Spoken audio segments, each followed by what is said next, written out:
पसवी छावनी पीठाधीश्वर जगत गुरु परमहंस आचार्य के नाम से जानते हैं। बाबा, यहाँ दर्शन करने का मूल उद्देश्य क्या है? देखिए, मैं तो बाबा विश्वनाथ का दर्शन करने आता रहता हूँ। आज दर्शन कर रहा हूँ कि विश्वेश्वर भगवान अब अपना तीसरा नेत्र खोलें और जो सनातन धर्म विरोधी ताकतें हैं ये समाप्त हों। ये हमेशा से रहा है, कभी देवासुर संग्राम हुआ है, कभी जो है राम रावण युद्ध हुआ है, कभी भगवान श्री कृष्ण और कंस में युद्ध हुआ, कभी हनुमान और कालनेमी में युद्ध हुआ, कभी आदिशक्ति और महिषासुर में युद्ध हुआ।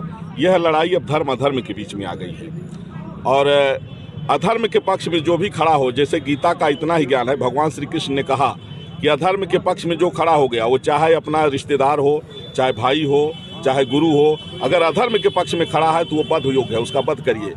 और उसी तरह से फिर अर्जुन ने जो है पितामह भीष्म का वध किया, द्रोणाचार्य का वध किया।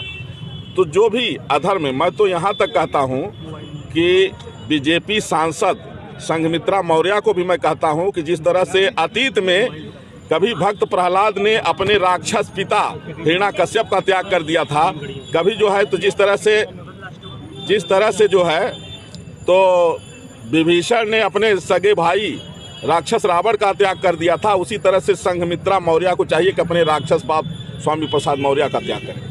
जिस तरह से लगातार सनातन धर्म पर हमला किए जा रहे हैं स्वामी जी, उसको लेकर आप क्या कहना चाहेंगे? देखिए, यह हिंदू, अगर पाकिस्तान और बांग्लादेश में मुसलमानों को लेकर के अगर कोई हिंदू बयान दे देता कि इस्लाम को डेंगू, मच्छर, मलेरिया, कोरोना की तरह समाप्त कर देना चाहिए, तो पता नहीं क्या हो गया होता, उसके चिथड़े न मिलते।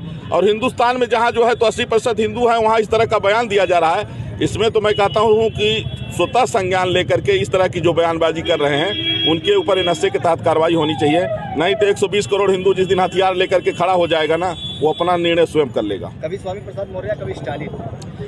हाँ, देखिए, ये जो है तो राक्षस लोग हैं और राक्षसों का वध होना जरूरी है। देखिए, जैसे तरह से फसल को बचाने के लिए कीटनाशक का छिड़काव जरूरी होता है, उसी तरह से जो सनातन धर्म विरोधी, हम किसी का विरोध नहीं करते, किसी मत का, किसी मजहब का, किसी का विरोध नहीं करते, लेकिन जो सनातन धर्म के विरोधी हैं उनको जो है सबक सिखाने का जो है समय आ गया है और वो समाप्त होना चाहिए। इस मन से कोई संदेश देना चाहेंगे आप?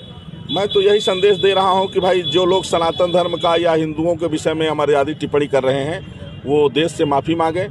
जो राजनेता लोग हैं वो जनता के हित की राजनीति करें, देश के गौरव को आगे बढ़ाएं, चाहे सत्ता पक्ष या विपक्ष हो। एक अंतिम सवाल, स्वामी प्रसाद मौर्य की बयान नहीं थम रही है, लगातार हिंदू और सनातन धर्म को लगातार टारगेट कर रहे हैं। कल का भी उनको ब्राह्मणों को लेकर एक बयान जारी हुआ है। स्वामी प्रसाद मौर्य के लिए हम यही कहेंगे कि देश की जनता जहाँ भी पाए इसको जूता मारे, तब तक जूता मारे जब तक इसके प्राण न निकल जाएं, और जो जूता मारे अपना गिन ले, एक जूता का 1 लाख रुपए इनाम हमारे तरफ।